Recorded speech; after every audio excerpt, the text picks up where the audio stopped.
Hi everybody, this is Ellman, the Blue Collar Investor, with today's covered call writing question of the day.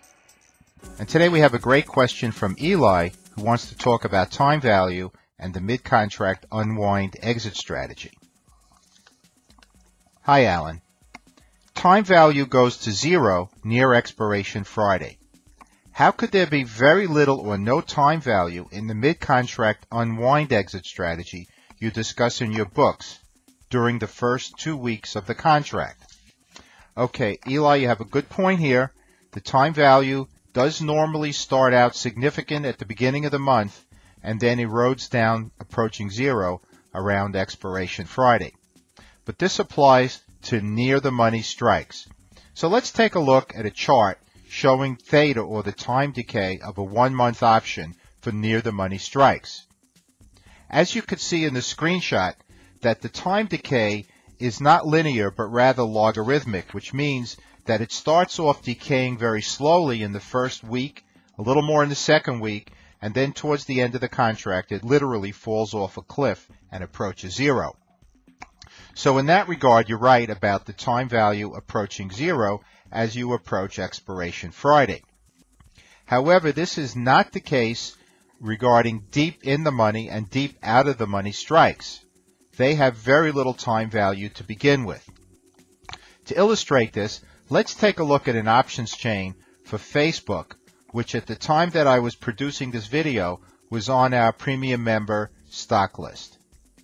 So here we have the options chain for Facebook, and as you could see, at the time that I made this video, Facebook was trading at 54.42. So if you take a look at the near the money $55 strike, you'll see that there is significant time value there. The bid-ask spread was 227 to 229, which is about a 4% return if you sold a covered call with the $55 strike. This is a 1 month options chain. Okay, so that time value would erode the way the previous chart showed. It would start off and then erode a little bit the first week, a little bit more the second week, and then it would decay rapidly towards the end of the contract. However, let's take a look at first the deep in the money $40 strike. Here you see very little time value, as the ask is $14.55 and the intrinsic value of the 40 strike is $14.42, so there's only 13 cents of time value here, much less than the near the money strike. Now, let's take a look at the deep out of the money $80 call. Well, here you see a very small bid-ask spread where the ask is only 5 cents. So the time value for the deep out of the money and the deep in the money strikes is much less than the near the money strike. So why is that the case? Well, first off, deep in the money strikes are much more expensive. For example, that $40 strike that we showed you before was trading at $14.55. That means for every one contract the call buyer purchases, he's going to have to pay $1,455. He has a lot more money at risk and therefore is willing to pay less in time value. In addition to that, there's something called slippage. Deep in the money strikes tend to have wider bid-ask spreads, and therefore you're less likely to get favorable trade executions. So those are the reasons why call buyer is willing to pay less time value for deep in the money strikes. Now, as far as the deep out of the money $80 call is concerned, the chance of that strike ending up in the money is remote.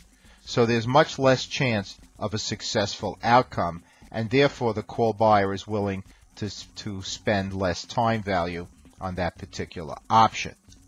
So that's some of the rationale for it.